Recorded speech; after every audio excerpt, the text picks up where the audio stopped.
everybody's carrying a bottle and sipping continuously because the marketing machines have done this to them. Excessive consumption of water, especially if it's done in small sips, will lead to swelling of the brain. At the same time, when you need water, if you don't drink, it'll cause damage to the system. It is not just about drinking liquid water, you must eat high water content foods.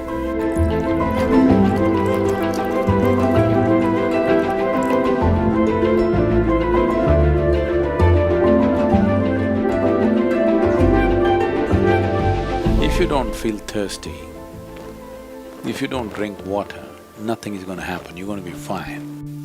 It's only in America, in cold climate, everybody's carrying a bottle and sipping continuously because the marketing machines have done this to them that they must drink lots of water. Excessive consumption of water, especially if it's done in small sips. Body absorbs, when it absorbs the sodium levels, which are very delicately balanced, will drop. The rest of the body also is affected but may not be so noticeable, but in the brain, sodium levels dropping will lead to swelling of the brain. This does not mean your brain is growing. It means… swelling means it's a kind of sickness, okay? Not expansion of the brain, it's swelling up because of lack of sodium content.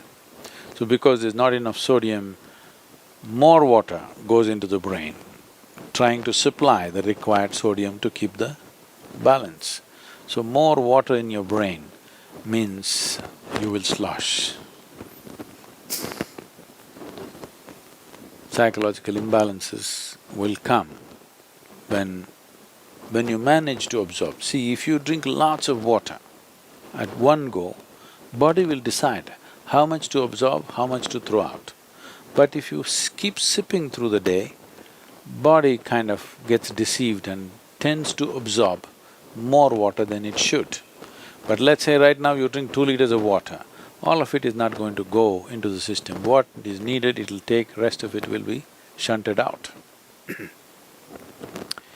So, not consuming water and being out there is very much a possibility. Nobody need to drink water simply because you think it's a good thing to do. When you feel thirsty, you must drink water just to ensure you're drinking enough.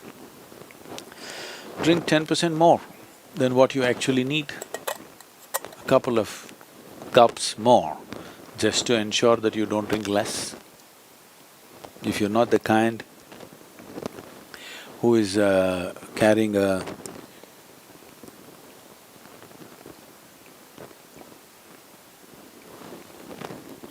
water bottle with you every minute of the day, then it's good to drink little extra water so that when the need comes, you have a certain amount of time before you can drink, that it's not an emergency. At the same time, when you need water, when you're thirsty, if you don't drink, it'll cause damage to the system. I would say,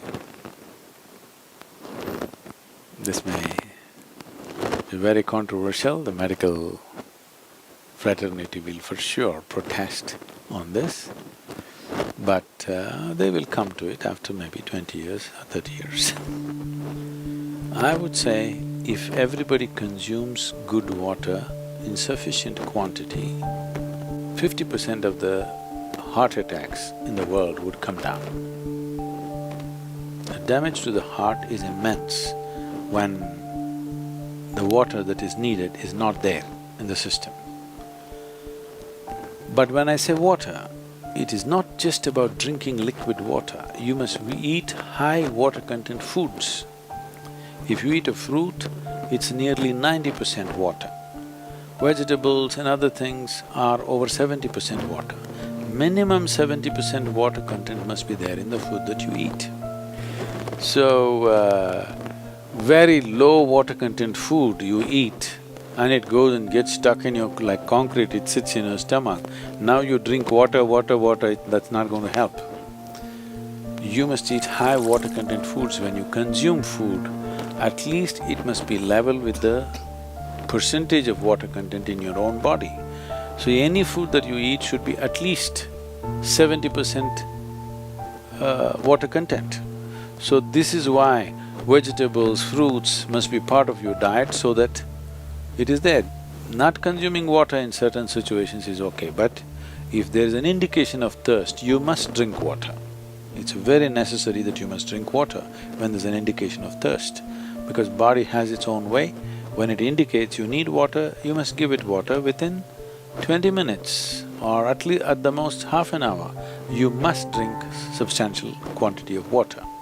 If you drink enough water, then body will choose how much to take, how much to reject.